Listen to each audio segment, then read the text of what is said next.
जय Shri Ram.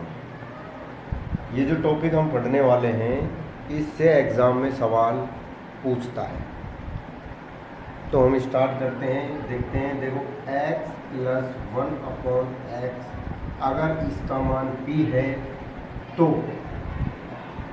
x² plus 1/x² इसका मान कितना होगा? तो ये होता है p² - 2।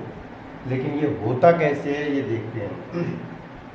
इसके लिए हमको याद करना पड़ेगा a प्लस b का होल स्क्वायर। ये होता है a² plus b² plus 2ab। ठीक है, तो ये जो है ना इसको दोनों तरफ से क्या कर देंगे, स्क्वायर कर देंगे। x प्लस 1/x का स्क्वायर और इधर भी p²। तो देखो x² प्लस 1/x का स्क्वायर प्लस 2, a कितना है x, b कितना है 1/x बराबर p²। ये x से ये x कट गया, ये हो गया x² प्लस 1/x², एक का स्क्वायर एक ही होता है, प्लस 2 बराबर p²।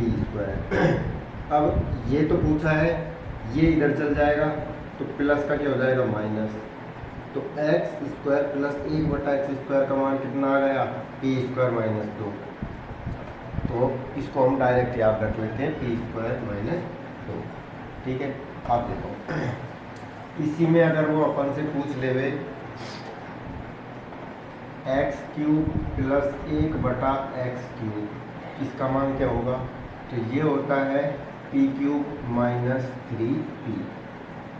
अब इसका भी देखते हैं होता कैसे है। तो इसके लिए अपन को a प्लस b का होल क्यूब का फॉर्मूला याद करना है। तो ये क्या होता है a³ plus b³ plus 3ab a plus ये होता है। इसको इसमें लगा देते हैं, दोनों तरफ क्यूब करेंगे। x प्लस 1/x का क्यूब बराबर इधर p का क्यूब। तो देखो a³ यानी x का क्यूब 1/x का cube a³ plus b³ plus 3a b और a प्लस b यानी कि x प्लस 1/x बराबर p³। तो देखो x प्लस 1/x है ना, ये इसकी जगह तो क्या आ जाएगा p आ जाएगा।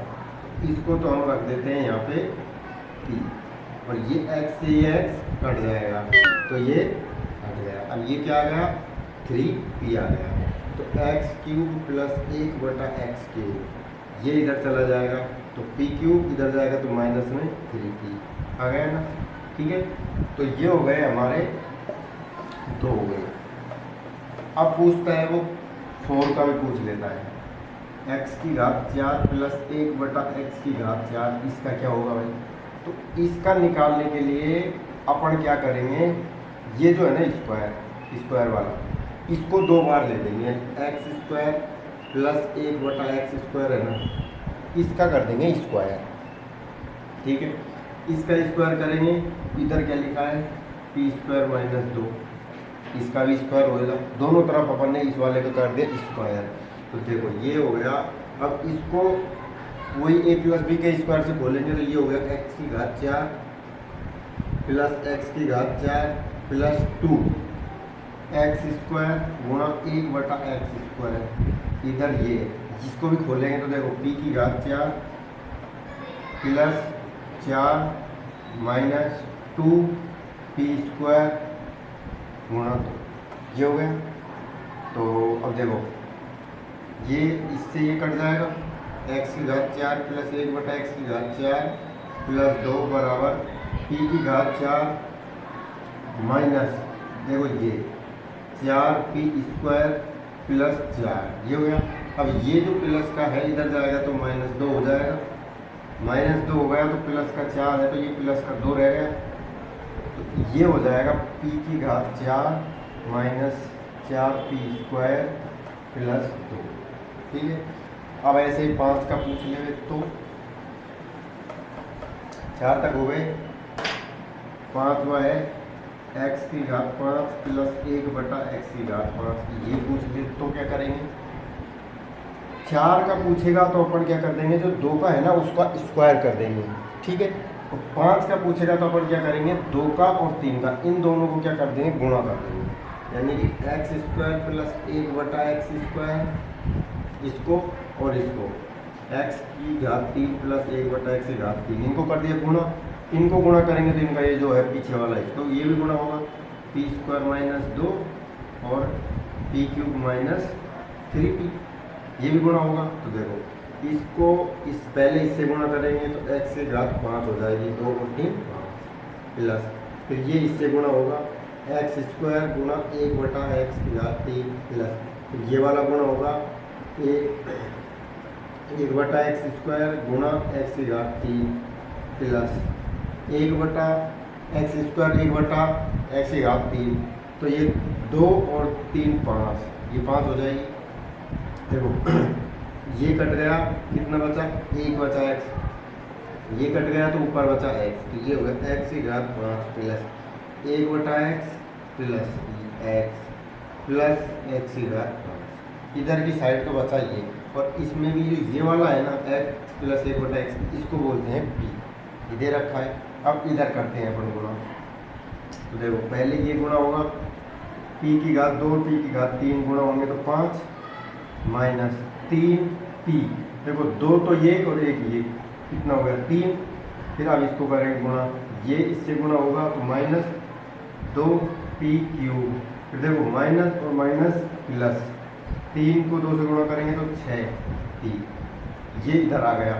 अब इधर आ गया ना ये बराबर में ये इधर जाएगा तो माइनस p हो जाएगा, ये वैसा बढ़ गए। तो अब ये देखो p की घात 5 3 और 2 5 माइनस 5 p की घात 3 और 5 20 में से गया तो कितना बचा 5, 6 में से गया तो 5 तो ये आ रहा है 5 क्या आ जाएगा p की घात 5 माइनस 5 p क्यूब प्लस 5। तो इस तरह से ये 5 अपन ने निकाल लिए, ठीक है। ये हो गए अपने 5 की घात तक। एग्ज़ाम में यहाँ तक ही सवाल पूछा जाता है, मैक्सिमम सवाल 2 का और 3 का ही आता है, यहाँ से 90% सवाल यही होते हैं, बाई चांस वो 10% इनमें से पूछ सकता है बस। अगर वो पूछ ले तो ये दोनों को याद हो जाए तो कर लो, नहीं हो तो करने की कोई ज़रूरत नहीं है। कारण बताता हूँ, अगर 4 का अपन से पूछ लेता है तो अपन को पता है क्या करना है, ये जो 2 का अपन ने याद करा है ना इसको दोनों साइड स्क्वायर करना है, आ जाएगा निकल के। 5 का पूछ ले इन दोनों को गुणा करना है, ये आ जाएगा जैसे अभी अपन ने करा था है, और याद हो जाए तो कर लो कोई बात नहीं, बढ़िया करो। इसका सवाल आ जाता है जैसे x प्लस 1/x का मान दे रखा है 3, तो पूछ लिया स्क्वायर का क्या होगा, तो अगर अपन को पता है तो अपन कर देंगे पी स्क्वायर माइनस 2, तो p इतना है 3, 9 माइनस 2 कितना आ गया 7, ऐसे ही क्यूब का p cube minus 3p, p 3 का क्यूब माइनस 3 गुणा 3 यानी कि 27 माइनस 9 कितना आ गया 18 आ गया। तो ये सवाल, अब जैसे इसका मान चेंज कर दिया, कुछ भी कर दिया, जैसे इसका मान कर दिया सपोज करो 7 कर दिया, 7 कर दिया तो कितना हो जाएगा 7 7 49 माइनस 2 बराबर 47 है। इसका कर दिया तो क्या होगा 7 का क्यूब कितना होता है 343 माइनस 7 दिया 21, 21 जब इसमें से घटाएंगे तो 2 2 322 आ जाएगा। लेकिन अगर सवाल उल्टा पूछ ले मतलब ये है कि जैसे उसने पूछ लिया x square plus 1/x square, इसका मान पूछ लिया कि 23 है, तो साहब बताओ x प्लस 1/x का मान कितना होगा। उल्टा पूछ लिया ये दे दिया, ये पूछ लिया, तो अपन क्या करेंगे, अपन ये देखेंगे कि अगर मान लीजिए ये p था, अपने उसमें p था तो p मान लेते हैं, इसको जब अपन ने स्क्वायर करा तो ये जो है ना ये क्या है p स्क्वायर माइनस 2 है, इसका मान 23 है, तो p स्क्वायर का मान ये इधर जाएगा तो कितना हो जाएगा 23 प्लस हो जाएगा 25, तो p स्क्वायर 25 है तो p का मान कितना आ जाएगा 5 आ जाएगा। ठीक है। तो उल्टा पूछ ले, अब जैसे मान ले क्यूब का पूछ ले